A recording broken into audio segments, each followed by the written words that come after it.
సాతానికి భయం కలిగించే గ్రంథం బైబిల్లో ఉందని మీకు తెలుసా? అది చివరి పుస్తకమైన ప్రకటన గ్రంథం. ప్రకటన గ్రంథం అంటే ప్రత్యక్షత కలిగిన గ్రంథం, ప్రకటించాల్సిన గ్రంథం.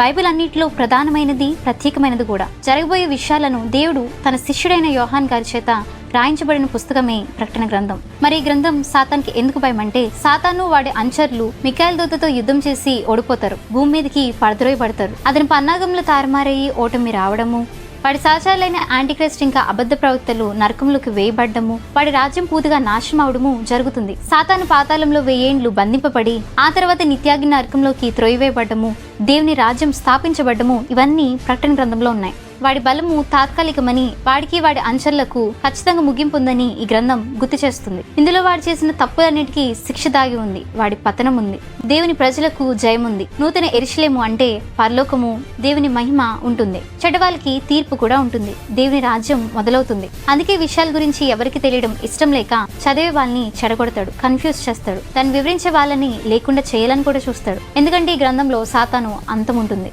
అందుకే ఈ గ్రంథం అంటే సాతానికి భయం.